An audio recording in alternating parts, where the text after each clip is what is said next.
Hello, magandang hapon sa inyong lahat. So meron tayong mga pag-uusapan na video. Unahin natin to yung kay Cherry White, no? Ano itong nangyari kay Cherry White?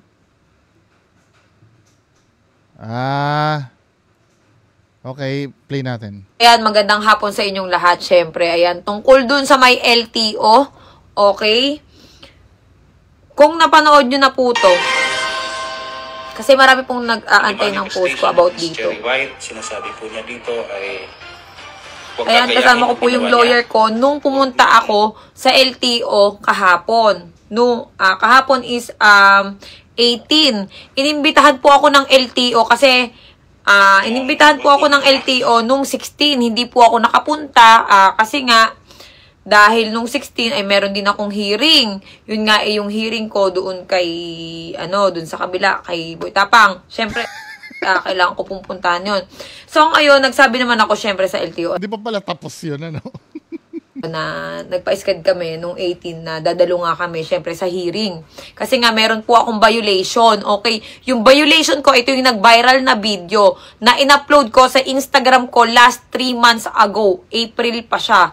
April, March, April, May, June, July. Almost magpo 4 months na siya. In-upload ko to sa hindi to latest itong video na to. Kahit na you are trying to say ba na pag matagal, hindi na dapat hulihin. Wala namang expiration ang ginawa mong kasalanan, man eh. Diba? Nagkataon lang talaga nag-viral yun. Pero kung aanuhin ka, no, hindi naman mga bobo ang taga-LTO na. Pag, ay, matagal na yan, wag natin pansinin, diba? In-upload ko po to. Yan. In-upload ko tong video na to. Kailan ba? Pag influencer ka kasi may nenenok ng video mo tapos i-re-upload Doon ka nadali. Kasi yun sa naka-upload, ayan. Nag 3M million views siya, in-upload ko, which is mali naman talaga to. In-upload ko siya nung April 26, ayan nasa ilalim. Oo, it doesn't matter. Aminin mo na lang na mali ka, ma'am. Ano ba? Wala rin naman punto yan eh. Anong gusto mong palabasin na nung April 26 mo pa in-upload yan? Wala pa rin eh. Mali ka pa rin naman. Kahit nasabihin mo na matagal mo na. Anong gustong palabasin? April 26. Ayan siya, April 26. Ayan, nung nakataas yung paa ko, nakaganyan. Habang nagmamaneho ko. Pero, hindi ko hawak yung cellphone ko. Okay, nung nagmamaneho ko, nakataas lang yung kaliwang paa ko. Pero hindi po kanan ang nakataas dun Pero kahit nakaliwa yung nakataas, huwag nyo na lang din hunggayahin para sa wait lang. Ano yung reason ng pagpapaliwanag na hindi, 'di ba? Naka-mirror yung cellphone, 'di ba? Sabi pa nga nasa ibang bansa ka daw kasi right-hand drive lumalabas yung cellphone. 'Di ba pag kumukuha ka ng video sa front camera minsan, baliktad, 'di ba? Naka-mirror. O anong hindi ko po yun in-upload yung video na yon para purpose na gayahin nyo ako. Kasi kung gagayahin nyo ako, antangan nyo na nun. Hindi, kahit na syempre maraming may idol sa'yo 'di ba? Hindi sapat na dahilan yung mag-sorry ka na lang. Hindi naman sapat na dahilan yung yung ang tanga nyo pagka ginaya nyo. Meron nga diyan mga di ba? Nagpa-prank. Ginagaya din kahit hindi maganda yung kinalalabasan Ano ba naman yan? Yung mga challenge, kahit na hindi maganda yung challenge, di ba? Ginagaya pa rin. Hindi yun. Ay, ano ba? Okay, mga pare, ganito yan. Siyempre, meron tayong sinusunod na batas. So, bawal po yung ginawa ko na yun. Siyempre, accept ko naman yun. Siyempre, ayun nga, na-news ako. Siguro, sobrang laki ng violation ko. Kaya ako na-news. Siyempre, mabigat kasi yung gravity ng ginawa mo kasi nga influencer ka. Kasi kung palalampasin ng LTO yon na cool, no? Hindi naman dahil sa gagayahin ka, let's say may nasita ang LTO na ganun din ang ginawa. 'Di ba? Tamo yung naalala niyo yung Kiki challenge, yung Kiki, do you love me, yung ganun. 'Di ba bawal yon? Hindi naman porket bawal yun, iiwasan na ng tao. Di ba maraming gumaya pa rin nun? Yung Kiki, do you love me? Yung di ba? Tapos sasabihin mo, tanga ka na pag ginaya mo yun. Di may gagawa at gagawa nun, cool eh. Pag ginagawa nyo kasi mga influencer, cool yun. Hindi naiintindihan ni Miss Cherry White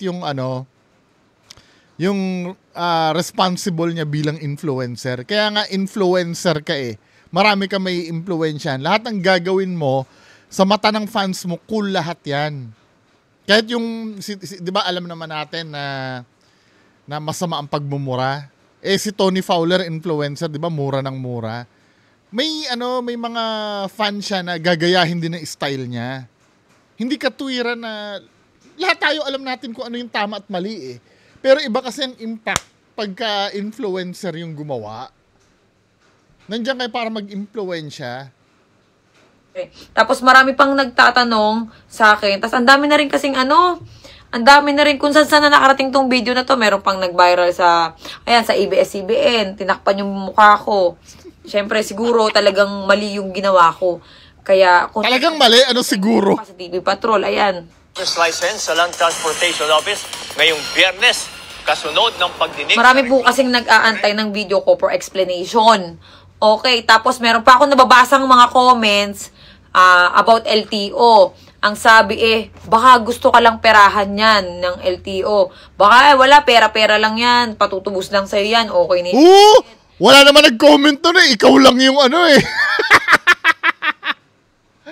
So dami-dami ng nakikitang comment, walang ganoon eh. Di ba? I don't know. Siguro may nabasa siya sa di malamang dahilan, may nabasa siyang ganoon eh. Ikaw lang nag-isip nun eh. Hihingan ka lang niya ng pera. Malay mo naman may nabasa siya, Biro ko lang po yun. Lilinawin ko ha, wala hong hininging pera sa akin ang LTO at hindi rin po nila yan pinapatubos sa akin. Okay, wala po, hindi po naging unfair. Okay, hindi po porket sikat, unfair ang mangyayari. Wala pong ganun. Talagang sinurrender ko yung lisensya ko. Okay, suspende po siya ng 90 days. Kasama po yung car na GAC na ginamit ko, kasama yun sa pagsuspinde. Ayan yung katibayan na talagang sinurrender ko yung lisensya ko. Wala akong binayaran at wala silang siningil sa akin. Okay, yung batas ng LTO, kailangan lang talaga natin yan sundin. Okay, mga mare, mga pareha, wag nyo pong gagayahin yung ginawa ko na yun. Pero hindi ko po yun pinost sa vlog ko. Hindi ako nagbablog. Kahit wag na magdahilan ng ganyan. Nag-leak pa rin sa tao eh. Public figure ka pa rin eh.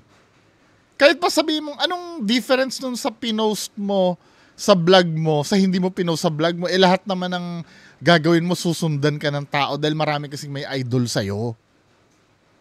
Diba? Nakuha pa rin sa public yung video. It doesn't matter kung saan mo pinost. Ganun. Nag-short video lang ako nun. Hindi ko naman expect na may magre-re-upload. So, ngayon, marirealize mo na yung power ng influence mo bilang influencer. Ganyan ka ka-powerful. Million yata ang followers nito, di ba? Just imagine, ilan ba ang followers ni Cherry White? Tingnan natin. Ang followers ni Ma'am Cherry White ay tingnan natin, bagal eh. 6.5 million, 100,000 nga lang ang gumaya sa'yo dyan. Sakit na ng ulo ng Pilipinas yun eh. Di ba? Kahit pa sabihin mong 100 lang ang gumaya sa'yo. Di ba? Hindi mo naiintindihan yung power ng na meron ka sa social media.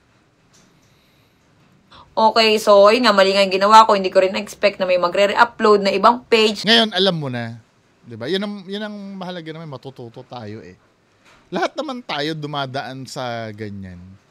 Sa pagkakamali na ganyan. Kaya lang, syempre, dapat dito kasi nababasa ko parang gine-justify niya pa eh. Na, hindi ko naman pinost sa hindi ko naman mag-sorry ka na, talagang mali eh. Diba? Kaya po siya nasita. Okay, pero yun lang ang gusto kong sabihin sa inyong lahat. Okay, na wag po kayong magmamaneho ng nakataas din ng kaliwa ang paa. Kasi nga daw, prone of accident talaga siya. Pero ang bottom line dyan, Huwag kang mag-video habang nagmamaneho. Dahil hindi naman kakalat yun eh. Kung hindi mo binidyo eh, di ba? Di ko sinasabing taasan nyo ng paa nyo, no? Pero, di ba, marami namang driver na illegal din naman ang ginagawa habang nagmamaneho. Kung ano yung mga illegal na yun, hindi natin alam, ano? Basta minsan may ginagawa minsan habang nagmamaneho eh. Pero importante, hindi kasi nila binibidyo. Kumbaga sa, 'di ba, sa skandal, pagka kumalat ang skandal mo, yung ginagawa nyo naman doon, feeling ko hindi naman yun yung pinakamasama doon eh. Ang pinakamasama doon yung binidyo nyo sarili nyo. Kasi kung hindi nyo binidyo yon, ikaw ma'am, kung hindi mo binidyo yon, walang magiging dahilan para hulihin ka at walang magiging dahilan para gayahin ka ng tao. Yes, mali yung ginawa mo, no? Pero maganda na rin yung sinabi niya na mali ang ginawa niya. Kaya lang pag na-disgrasya ka doon na ikaw lang. 'Di ba? Wala kang naikalat na lalo na yung kanan nyo. Huwag nyo itataas. Pag tinaas nyo yan, kung automatic ang sasakyan nyo, yari kayo dyan, di ba? Kapag makakabangga talaga kayo niyan. Kaya huwag nyo gagayahin yung ganun. Tapos, isa pa, remind ko lang din sa inyo, para talagang walang maaksidente. Huwag kayong magse-cellphone habang mamaneho. Ayan kasi yung pinaka talagang prone ng accident. Okay, yung ginawa ko na yun, kaya nila sinuspinde. Yun nga, kasi nga, nagdadrive ako, sumasayaw ako. Wala eh, ang saya ko nun eh.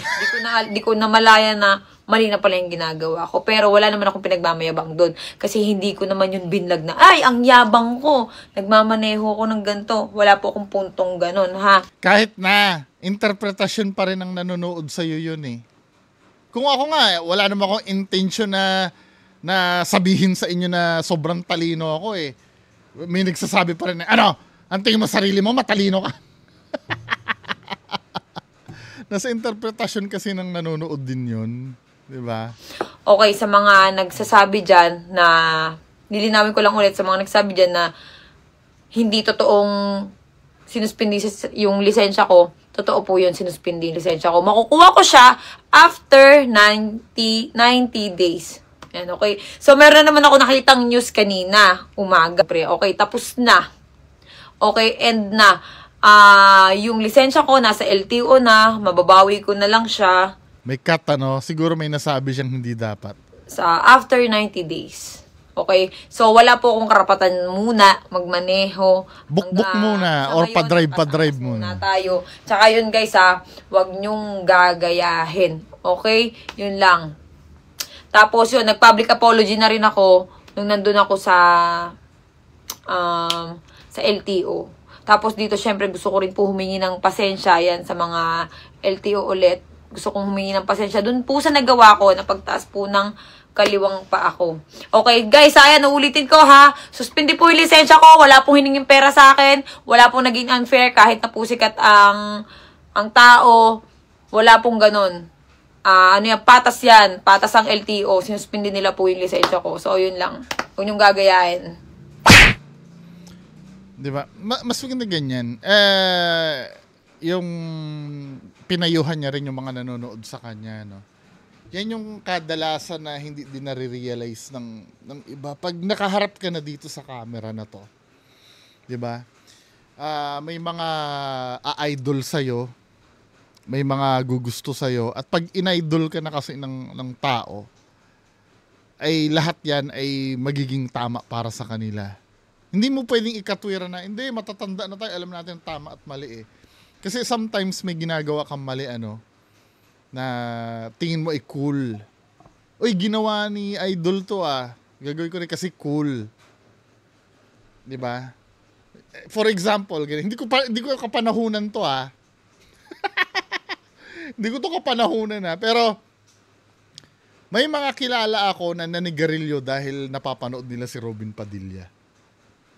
Sa mga movies ni Robin Padilla. Ngayon, meron na silang tama sa baga, 'di ba? Kasi yung nag-i-start sila nung una, nauubo-ubo pa sila eh. Pero bakit nila ginagawa? Napapanood kasi nila si Robin Padilla eh. Pero alam naman natin lahat na ang sigarilyo, kahit nasa school pa tayo, sinasabi talaga na sigarilyo ay masama talaga sa kalusugan.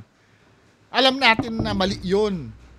Pero sila, nakikita nila si Robin Padilla eh. Na cool na naninigarilyo eh. Idol eh. 'Di ba? Pati yung mga suntukan action movie. Alam natin na mali, manakit ng kapwa. Pero nakikita natin yung mga action star na gano'n ang ginagawa eh. 'Di ba? Yun ang magandang example ng impluwensya ng isang tao. Lalo na pagka ikaw ay sikat. 'Di ba? May pangilan-ngilan let's say halimbawa idol ka ng anak mo, pwede naman na ikaw na gayahin ka ng anak mo.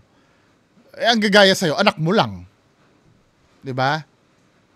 Pero kung ikaw ay katulad ni Ma'am Cherry White na sikat, biro mo ilan ang followers nito? 6.5 million? 'Di ba? Hindi biro 'yun. Speaking of influencer, proceed tayo sa next topic. Or hindi, ko na lang, i-separate ko lang na lang content. Speaking of influencer, isa rin to si Diwata eh. Segue lang muna tayo kay Diwata kasi may nag-request sa akin nito. Diba? So ito yung person ni Diwata ngayon. Ito July 18 in-upload. Ano na ba ngayon? 21? So hindi katagalan ito na yung naalala mo ba? Hindi naman maulan Kasi gagawin ko sanang depensa na baka maulan. Syempre pag maulan, 'di ba? Lalo na bagyo. Olats talaga kahit mall. Sometimes walang masyadong tao pag ganyan. Naalala mo ba yung Diwata Paris Overload na sobrang viral dati? Yung pila na parang pila sa isang concert ni Taylor Swift. Ito na-try ko na rin sa wakas. At least solong-solo mo, lang to sa mga vlogs. Kasi blockbuster levels yung pila. Mahaba pa sa pasensya ng taong gutom. Literal na parang buong barangay ang nag-aabang para makakain. Pero ngayon, ibang-iba na ang eksena. Medyo tahimik na, konting na lang yung mga tao. Wala na yung energy na parang festa vibes dati. Tapos ito pa, wala na pala yung only rice. Oo, wala na nga Yun na napansin ko eh. Wala na only rice. 10 pesos. Di na siguro kaya, Di ba pwedeng dagdagan na lang nila? Chicken. Masarap yung chicken nila. Tsaka ang daming not available na, Kung napapabayaan na ni Diwata, crispy ulo, unavailable din. Siguro nga humina, konti na lang umu-order. Parang feeling nila hindi na makatwira na bumili niyan. Wala, napapabayaan na talaga eh. Paksiw na bangus. Siguro walang bumibili, Sayang yung exposure ni Diwata nun. Yung Jollibee, hindi naranasan yan eh. Yung talagang pilahan ka. Dito ka magtataka. Bakit yung main, yung mga taga-Caloocan nga dyan, puntahan nyo nga yung Diwata Parisan. Tingnan nyo nga kung yung sa mga DTI nun, sino nakalagay. Kasi hanggang ngayon may hinala pa rin ako na hindi siya may-ari nun eh. Kasi ibang-iba, di ba ang pinaka-main na kainan niya, itong sa Pasay, tama? Bakit itong sa Pasay ang napag-iwanan? Ganyan pa rin, tarpaulin pa rin, at ang pangit pa rin ng mga signage. Samantalang yung parisan niya sa Caloocan, LED na yung menu board. Di ba? Feeling ko hindi talaga sa kanya yun eh. Hindi ko kasi out of way kasi yung gusto ko talaga i-vlog yun kung sino eh. So ngayon, dahil marami nang not available, ibig sabihin, indikasyon ito, hindi ko naman masisisi to. Bakit ka nga naman magi-stock ng isang katulad ditong crispy ulo? Bakit ka magi-stock ng ganyan kung wala namang bibili sa'yo, di ba? So, ang pagkakawala ng mga ganitong menu, yung mga not available na yan, indikasyon niya na talagang mahina na yung pwesto niya. Diba? Wala na rin pala yung only rice. Instead, isang extra rice na lang ang kasama sa menu. Ganun lang pala yung lasa. Pag magbablog kayo, huwag nyo lalagyan ng yung mga sound effect na ganun. Trip nyo yan, pero minsan nakaka-annoy Honest opinion, okay naman siya. Hindi siya mind-blowing, pero hindi rin siya disappointing. Parang sakto lang. Sulit for the price. Pero, pero kung ako ang tatanong mo, masarap naman talaga. Lalo na yung chicken niyan.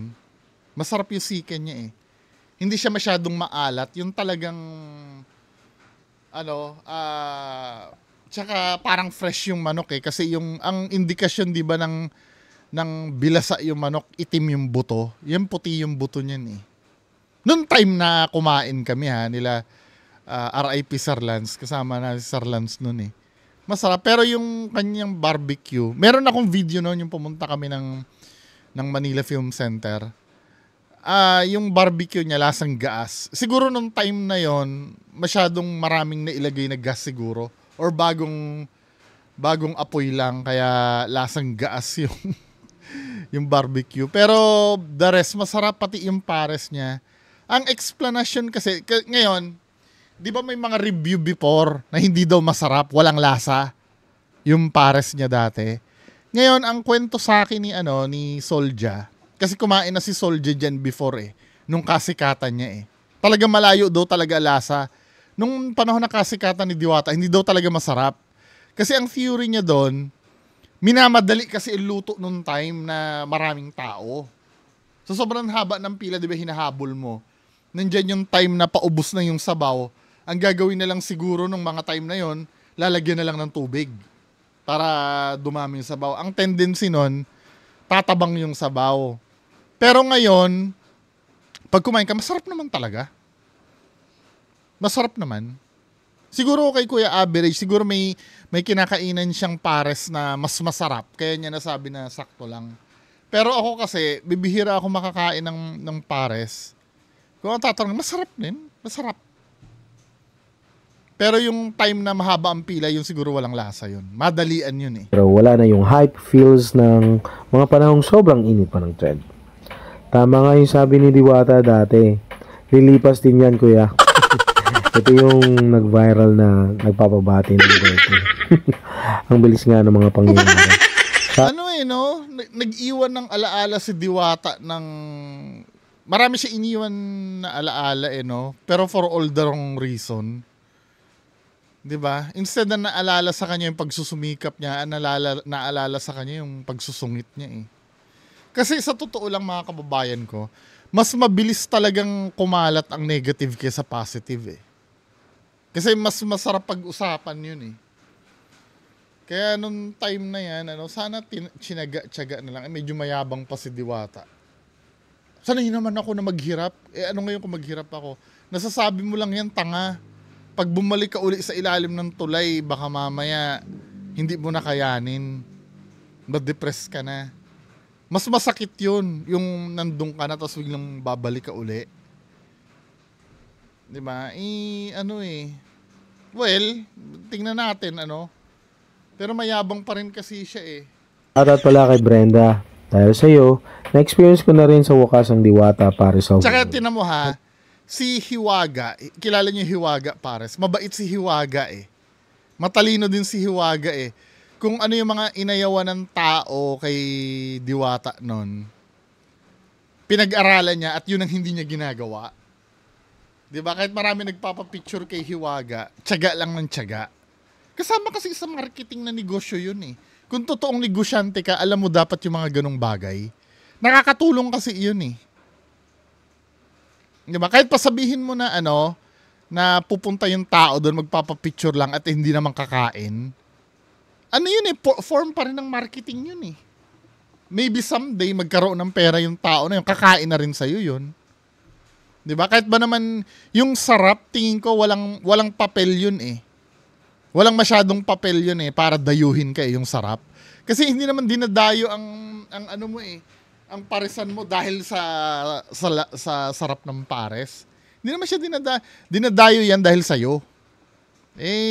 Dahil nag-fade ka na, Natanggal kong ano pang use na puntahan ng tao dyan? Delayed gratification kong delay. Tapos namimiloso pa yung mga tao ni Diwata, yung isang bading na tao niya na, ano sinasabi nyo na walang tao? Ayan o, anong tawag nyo dyan mga? Hindi, ang sinasabi kasi doon, hindi na katulad nung dati. Huwag mong iliteral na talagang walang tao. Delayed gratification. Kaya in fairness naman maayos na yung kainan ngayon. Malinis, mas presentable na, at ang dami na rin nilang bagong ulam na in-offer. Maraming pagpipilian kaya ako na rin kahit wala nang rice. Sayang, wala lang si Diwata nung kumain ako, papapicture sa akin. Sheesh! Ngayon, nagpapapicture-picture na si Diwata, ano? Wala na huli na patay na ang kabayo Kaya, mga kababayan ko, pagka dumating yung time na nabigyan ka ng opportunity, namnamin mo yon, i-maximize mo yon. Lahat. Pagtiyagaan mo na pangalagaan yung blessing na binibigay sa'yo. Kasi doon ka magkakaroon ng sige, hindi naman sa dahil magaling ka magnegosyo. Kahit na pag-igihan mo, darating ang time na babagsak ka pa rin. Pero ang magagawa mo doon, katulad nung kay Diwata sana, supporter ang magkakaroon ka nun Magkakaroon ka sana ng fallback nun just in case na halimbawa. Talagang kahit naman maging mabait si Diwata, darating ang time, lilipas din talaga yung parisan niya Dahil talagang hype lang talaga yan. Kumbaga, good for one kainan lang. Kumbaga sa, isa lang yung sine. Pag napanood mo na ng once yan, hindi yan katulad ng Jollibee na babalik-balikan yan na may sariling brand na. Kasi, unang-una, maraming parisan sa buong Pilipinas na mas masasarap pa dyan Diba? Kumbaga kung ang ginawa ni Diwata noon, nung marami pang taon, nakisama siya ng maganda, pinagtiyagaan niya yung mga tao na maging mabait siya. Yun ang matatanim sa isip ng tao Hindi siya maghihirap noon. Mag-fail man yung parisan niya at wala nang kumakain, susuportahan pa rin siya ng tao. 'Di ba? Kahit na kung anong gawin niya sa vlog niya, mag-vlog siya, maraming manonood sa kanya, maraming magmamahal pa rin sa kanya. Ganyan yung nangyari kay Hiwaga 'di ba si Hiwaga nagkaroon ng problema na lugi. Dahil mabait si Hiwaga, nung nagtayo uli si Hiwaga, nagpuntahan pa rin yung mga tao dahil alam nila mabait si Hiwaga 'Di ba? Walang iniwan si Hiwaga na alaala na isa siyang walang kwentang tao. Kaya tingnan mo tuloy yung ni Hiwaga. 'Di ba? Second coming ni Hiwaga, kahit masabihin mo na hindi siya yung original. Nakita ng tao kung gaano siya kabait Wala naman taong perpekto. Pero kung haharap kasi sa tao, 'di ba? Nandun dapat yung professionalism din. Kahit na maging masama ang ugali mo sa bahay nyo, 'di ba? Lahat naman tayo may kasamaan ng ugali sa totoo lang Pero pag nasa professional side, 'di ba? Hangga't maaari, hindi mo dapat pinapakita 'yon. 'Di ba? Hangga't maaari. Kita mo, kahit pa paano, malakas ang ulan pero may mga kumakain pa rin sa kanya. 'Di ba? Tsaka pinagpopokosan niya, ang bilib ako dito, hindi siya tumigil sa pares lang. May mga mukha siyang masasarap na na menu. Tsaka consistent. Ayan haba ng pila kay Hiwaga. 'Di ba? Tsaka ang dito kay Hiwaga, yes, sabihin na natin na hindi naman siya kagandahan, Hindi naman siya biniyayaan ng maganda itsura. Yung branding niya kasi, alam mo yon na pagka nakita mong ganyan yung mga aura ng mga nagiging successful Yung pagka tiningnan mo, para siyang cartoon character na pagka may nakita kang isang tao na may bulaklak na malaki sa ulo, ay si Hiwaga na yan, di ba? Parang katulad ni Sir Ed, di ba? May personality kasi si Sir Ed na na parang para siyang cartoon character na appearance niya pa lang, alam mo agad na ay pang paranormal to, pang Sir Ed. Si Sir Ed to pang November 1 to or Halloween, di ba? Pag nakakita ka na ng nakabonet tapos nakasalamin, alam mo na agad si Ed Kaluwag. Marami mga ganyan tao na si Diwata